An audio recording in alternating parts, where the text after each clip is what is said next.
Αντιγόνη, καλησπέρα. Αυτή είναι η τρίτη σεζόν στον Παναθηναϊκό. Αρχικά καλή σεζόν με υγεία. Πώς νιώθεις τώρα με τη νέα coach, με μια νέα φιλοσοφία? Καλησπέρα. Καλή σεζόν να έχουμε και από μένα. Νιώθω εντάξει, πλέον είμαι στον τρίτο χρόνο, νιώθω αρκετά καλά που βρίσκομαι εδώ πέρα. Έχουμε μια καινούργια προπονήτρια με δική της φιλοσοφία, πολύ διαφορετική φιλοσοφία, και προσπαθούμε όλοι να προσαρμοστούμε και να βρούμε τους ρόλους μας, να μπούμε στο νέο κλίμα, ας πούμε, που υπάρχει στην ομάδα και να μπούμε δυνατά. Τα προηγούμενα 2 χρόνια η ομάδα κατέκτησε εισάριθμα κύπελα, ωστόσο δεν μπόρεσε να στεφθεί πρωταθλήτρια σε κάποια από τις 2 σεζόν. Θεωρείς ότι αυτός ο στόχος είναι φέτος ο πρωταρχικός? Σίγουρα οι στόχοι του Παναθηναϊκού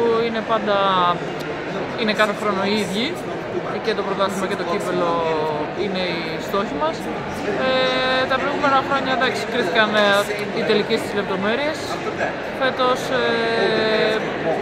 δουλεύουμε πάρα πολύ μέσα στο γήπεδο, προσπαθούμε πάρα πολύ και πέρα ό,τι καλύτερο είναι να έρθει θα το δούμε στην πορεία.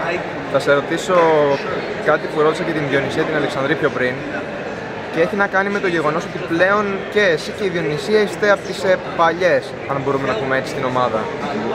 Σίγουρα είστε έμπειρες και οι δύο, αλλά εσένα προσωπικά το γεγονός ότι είσαι από τις παλιές καραβάνες, αν μπορούμε να πούμε, του Παναθηναϊκού πλέον, σε γεμίζει μια επιπλέον ευθύνη, σου δίνει κάποιο άγχος?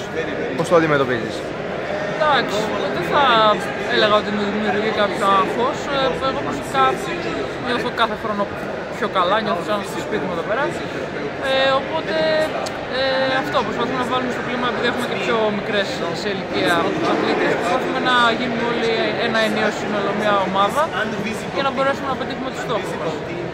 Και τέλος, η ερώτησή μου έχει να κάνει με το εξής. Βλέπεις φέτος την σεζόν ως μια ευκαιρία με ένα κίνητρο επιπλέον για κάτι μεγαλύτερο και στην Ευρώπη από τον Παναθηναϊκό? Σίγουρα. Κάθε σεζόν για τον Παναθηναϊκό είναι η Ευρώπη έχει ένα έξτρα κίνητρο. Θα κάνουμε ό,τι καλύτερο μπορούμε. Και για εκεί.